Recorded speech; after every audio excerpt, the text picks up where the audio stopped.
Let's do it again. Please stop. Oh. Let's do it this way. Whoa, that was a bit more. That's actually more scary that way. Please stop. No, please. Oh, that's actually, that one's more scary. Let's try a diagonal one. No. Whoa. All right.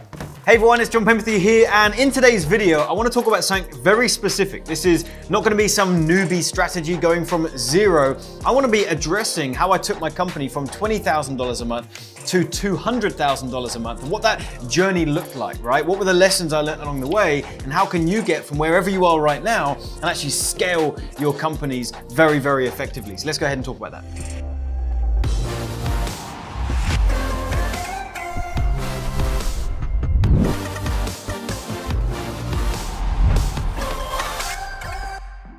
So firstly, if you're new to the channel and new to me, my name's John Penberthy. Welcome here. I help entrepreneurs and business owners generate more customers using online strategies, running ads, that sort of stuff. If you'd like a full case study of showing you how to launch an idea, turn on some traffic, automate your entire sales process and scale your business, I've got a case study I think you'll like. There's a link in the description box and a top comment. Go check it out. At the end of that video, you can also book a time to speak to someone on my team and see if we're the right people to help you implement it too. But in today's video, like I said, I want to talk about something very specific. This is not going to be a video about getting started or just launching your idea or going from zero, running your first ad. I've got tons of videos about all that stuff right here on my YouTube channel, right? So go ahead and check those out. This one's very specific. I want to talk about how we went from a place where we're doing about $20,000 to $30,000 a month and how we scaled that up to doing, a couple $100,000 every single month. In fact, last year we did 3 million over the course of the year in top line revenue. By the way, that's not taking into account our ad spend. We're usually a 2-to-1, 3-to-1. Then we've got a back end, all kinds of stuff going on. But we did really well last year. And I want to talk about what that journey looks like. And I specifically want to dial in on the whole world of team building, right? Now, when I say team building, I'm not just talking about physical team building, so people around you, building an office. I mean, that's the direction that we've gone. There's reasons why I've done that. We've got a big office premises here. We've got a ton of people here on site. But I'm also going to be talking about outsourcing, right? Hiring agencies and all kinds of stuff. So that's what's coming under the umbrella of team building, and that's really been the thing that has been able to scale the company. I'm going to talk about why that's the case, and I've also got 5 things that I want to dive into that you need to know if you want to scale your business from where you are right now and 2x it, 5x it, 10x it. You have to build a team around you, but you've got to do it at the right time, with the right strategy, with the right things in place, and that's what we're going to talk about. So let's get into the 5 things I've learned taking my company to $200,000 a month. So I've got my notes in front of me so I don't lose track here. The 5 things I want to talk about is first, approaching team building. The second is when to hire.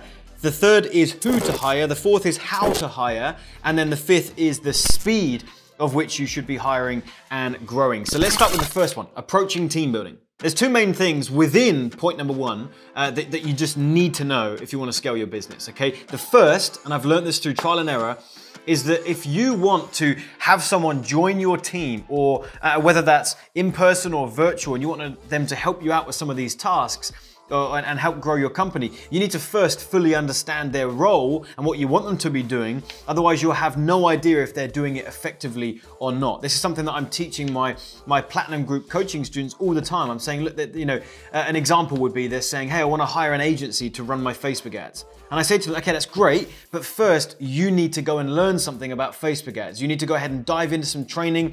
You need to start implementing it yourself a bit, get some of that under your belt. Because if you just go ahead and hire an agency, or you hire someone on your team to run ads, you are literally going to have no idea whether what they are doing. What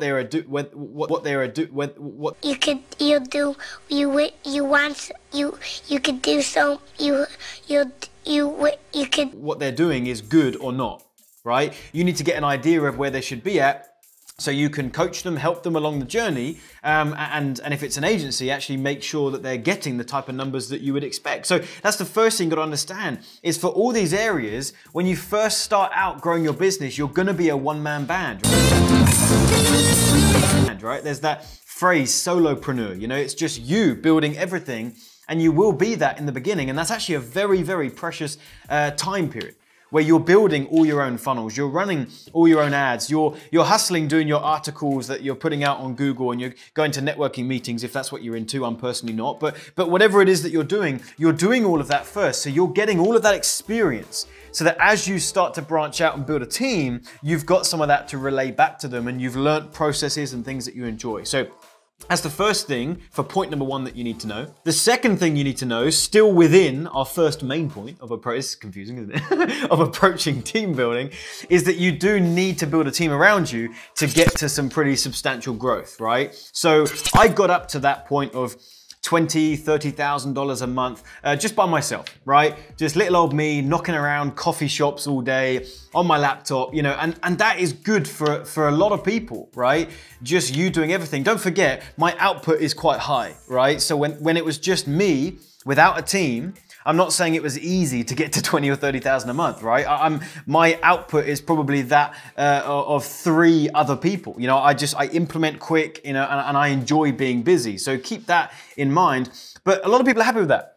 And if you just want to get to that point where you're making a few thousand a month, or you're making 10,000 a month, whatever it is, and you're happy with that, great, all right? But for those of you that want to scale, you need to understand you're gonna have to start building a team around you. That's something that you can't avoid. You know, for us as entrepreneurs and business owners, we want to be, we're usually perfectionists and we wanna be in control.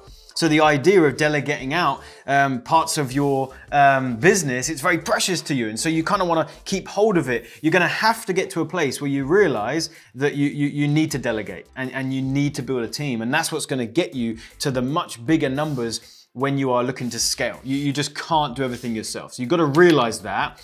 And that's point number one, approaching team building. Let's move on to point number two. So this one's all about when to hire, right? Like what's the right time to start building a team around you and bringing on people, whether it is physical with you or virtual or outsourcing or an agency, whatever it is. At what point do you do that? There's a couple of key things that you need to know. First is not doing it too quickly, and the second is not doing it too slowly. So let's talk about that. Not doing it too quickly reminds me of a friend of mine. I'm not gonna name names, but I've got a good buddy of mine who had a really fantastic business idea, right? It hadn't really taken off yet. It was still just in idea phase and he's starting to implement, but he's a big visionary, right? Like he's got exciting ideas and things that he's doing, and he was so confident and excited in his idea that he started hiring too quick. In fact, he started hiring before there was ever really a need for those people. You know, the example is this. He's got his idea. They haven't really even started running ads yet, but he went ahead and hired 2 customer support people. He hired 2 people on his marketing team to start running ads. He hired 5 salespeople. He hired 2 people in a senior position. Anyway, he ended up building a team of 15 to 20 people around him, a heavy payroll for all those people, a big office premises, I mean, a ton of furniture, all this stuff, like spent a lot of money. And one thing led to another. The whole thing started to implode from the inside out because his expenses were so high and they didn't have the output yet, and the whole thing just folded, right? So that's an example of growing too quick, and you might do a miniature version of that. You might bring on 3 people of this, that, and the other, and the expense of those 3 people is not outweighing the result that you're getting in the other end. So you've got to keep that in mind. But the second thing is not doing it too slowly. And it's like I mentioned in the first point. If you delay this for so long and you just kind of hold on to everything, you will stunt your growth. You'll hit a ceiling and you won't be able to move past that. So you've got to keep that in mind too. So let me give you some guidelines and some suggestions on this. First things first is you don't really want to hire into a certain task unless you have already started to implement that stuff or kind of figured out that role a little bit. Now I'm talking specifically in the marketing world. Right? Of course, there's a time and a place to bring in a specialist in a certain area that you know nothing about, right? Like for example, if you're terrible at design, I am not saying try and first design your own logo, right? And spend a few weeks doing your logo and then decide, actually, now I'm going to bring on a designer. No, I'm not talking about things like that, right? Those little tasks, of course, go find a designer. I'm talking about a big role. You want to bring someone in to run your Facebook ads in-house or with you, alongside you. At least start to understand the process and what they should be doing first. So that's the first thing. Another thing to keep in mind is you want to do it when you've hit momentum. Right? Like when you yourself are starting to generate some sales and you've got some revenue coming into the company. The goal should really be that as you're team building, you don't really want to go into debt on credit cards or whatever else to be able to bring people into your team. That's a terrible way of doing it. So you need to wait until your business has hit some sort of momentum, you've got revenue coming in, so you can pay your new employees from the revenue of the company, not dipping into other buckets, right? And then the third thing, I've forgotten what it was. Okay. Is when you yourself, you do feel like you're at capacity in a day, right? Like you've got your hours in the day that you could be working, and you know that you're not just procrastinating, right? You've legitimately got a full day where you are actually productive, and now that's the point where you need to start dishing things out, all right? So that's when you need to start approaching hiring people. The third thing is who to hire. And I've got an interesting approach on this because I've heard a few different things, and I want to share with you my experience and what has worked for me. When I first started growing my business and we got to that level of momentum and I decided I wanted to start growing a team around me. By the way, don't use the 20, 30,000 a month as a benchmark. I'm not saying get to that point before you bring someone on. I maybe did it a bit too slow. For you, it might be you get to 3,000 a month and you think, right, great, I want to bring someone in. So don't use that as a benchmark. But when I started to hit momentum, wanted to grow a team, I knew that I didn't have enough work for someone if I just brought them on as a graphic designer full time, or if I brought someone on to run my YouTube ads, for example, or if I brought someone on to build a funnel, you know what I mean? Like I didn't have enough work. So what I found was actually very effective is bringing your first team member on board is gonna be somewhat of an all-in-one. They're going to be like not a replacement of you, but similar. Like when it was just you, you're doing everything, right? You're going to bring someone on who's willing and able to just help you with a bunch of different stuff. So they're going to be able to help you with customer support. That's, by the way, that's one of the, I could talk about that for an hour, but that's one of the things you need to get a hold of first thing. So they can help you with that, right? They can help you with building some funnels. Maybe you can start teaching them the ads and they can start running some ads, or maybe you can teach them copywriting, whatever it is. You know, the first person is going to come in and start helping you with a lot of different things. And what you're going to find from that are two things. Firstly, you're going to find where the areas are that actually take up most of their time. And then as you grow from there, you're going to be able to delegate out from those things as well. And you're also going to see the things that don't take as much time. The second thing you're going to see is you're going to see where that particular person is starting to shine.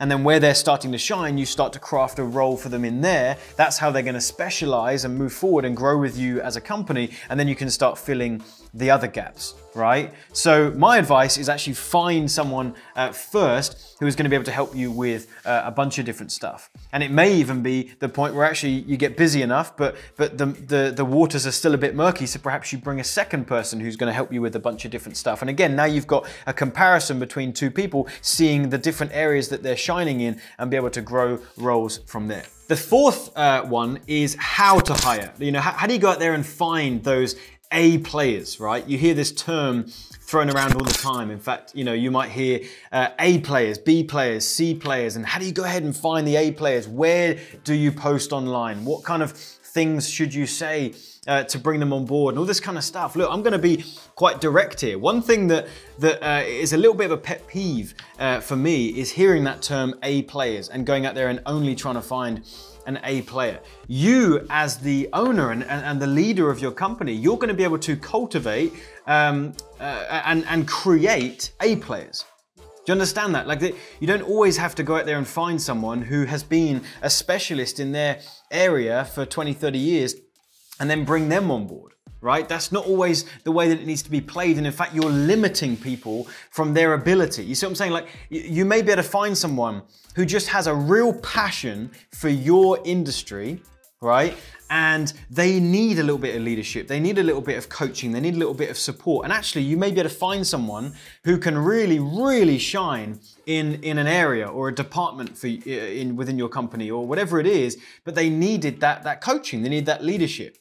Right? And you're going to be able to find that person while everyone else is looking for the A players. You're going to be able to, you know, grow and nurture an A player from internally. And I have found that in a very big way in my company, you know.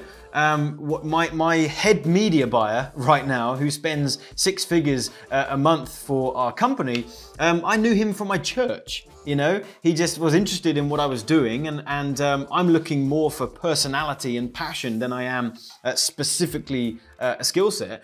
And so I took a punt on him, and he's grown through the ranks in my company. Now he's our head media buyer. He does a really great job of that. I mean, I could give you tons of examples. You know, that's been a key thing in our team. Now again, I'm not saying you never ever employ specialists. You know, I've just brought on a new general manager. I had to make sure I find someone who's got some experience in the area and this, that, and the other. There's lots of, you know, things outside of that rule. But the main thing I'm trying to get across here is when you are looking at how to hire, and probably within that is who to hire, look, you don't have to look for the top level people. You can actually grow people internally, and they grow with you as a company. And in fact, that'll actually increase their passion for you and your company, and you'll keep people around longer. All right, so that's how to hire. And the fifth and final one is the speed of which you're going to be growing your team and hiring people. And I've really got 2 things to say on this. The first is, when you are actually taking someone on board, for me, I take it very seriously. You know, for me, it's not like, you know, pieces on a chessboard. It's like, I need one of those people. Let's try that out. If it doesn't work, you know, we'll kind of get rid of them. You know, it's someone's livelihood. Someone's coming to join your team. They're coming to be a part of what you're doing. I take that very seriously. So one thing I want to say on speed is hire slow, right? You know, I'm not saying wait a year to fill a role. What I'm saying is take time to really get to know the candidates for the role. You know, get to know them outside of just one interview. We've often done interviews where I have the person actually come into our office, meet the rest of the team. Then we chat afterwards and I say, hey, what do you think of that person? Like, I want to get my team's involvement. We really want to get to know the person, see if they're a good fit for our culture, how we do things, if they're a good fit in their personality. You know, one rotten apple can spoil a bunch. So you need to be very precious over who you're bringing into the role. So hire slow, but that doesn't mean, you know, wait a year to fill a role, okay? The second thing is, don't be so excited, a bit like that story I told you earlier from a friend of mine. Don't be so excited to start growing your team that you try and go too quick, right? And hiring in loads of different roles. And even if you're not in the place where I was saying that my friend was earlier, if you're not in that place just yet, and you actually feel like you're hitting momentum and you want to be filling some holes and employing people, understand that in this world that we live in, right, of online marketing and growing our businesses with these strategies, you know, running ads and building sales funnels, all this kind of stuff, it's really opened up quite an amazing world for us. You know, if you think back just like 10 years ago, most roles and companies, a lot of it was manual labor. Meaning that if you had a company that was this size and you wanted to get to this size, it was people. You had to put people in here because they're doing manual tasks. So a person can give you a specific amount of output, and so then to double the output, you put another person in, to triple the output, you put another person in, and so you've got to keep employing people to grow. In the world that we live in right now, an example would be paid advertising. You can have one person in the role of running your ads, and if they're spending $2,000 a month for you on the ads and you want to double the growth of your business, you can have that same one person double the ad spend, and you've doubled your business, but you haven't had to employ more people. You see what I'm saying? So we live in quite a special world right now where you can grow and scale your business and you can do it with less people. And I prefer to do it that way. So you keep a small team and you nurture that team. So to put it into perspective, you know, we did 3 million last year in our company with everything that we were doing, and my team is 8. We have 8 people right now. You know, we're about to fill another position, so it could be 9 soon. So, you know, we're doing, you know, a few million a year with a small team, less than 10 people. All right, just to put that into perspective. So, yeah, that's pretty much all I had to say. You know, you don't need to be adding and adding and adding to your team just to be able to grow, right? You've got to be strategic in how you're doing it and keep your teams smallish so you can build that culture and cultivate a really good feeling amongst everyone. All right, so that is team building. That is a lot of the stuff the lessons I've learned along the way of kind of growing our business from just me in a coffee shop, you know, just you know, messing around, building this business, to actually growing it into a real established company with a great team around me, and that's some of the stuff that I've done. So hopefully that's helpful for you. If it is, do me a favor, hit the like button on this video. The only way that I know if you're enjoying these videos and getting value is if you interact. So hit the like button, leave me a comment, let me know what you thought, and And if you'd like to learn more from me, right? If you'd like to get that kind of higher level approach, if you're at a position where maybe you are already in momentum and your business is already growing and you would like to get some more tailored help and get closer to me and the team, we do have a couple options, you know, that we can speak about. So there's a link in the description box in the top comment to where you can book a call with someone on my team and we can talk about the options we've got to whether you want to come back to be a client and we can help you grow and get into momentum as well. So do go check that out. If you haven't subscribed to my channel already, go ahead and do that. And that's pretty much it. That's all I've got for you. I hope to see you in a future video. Take care. Bye.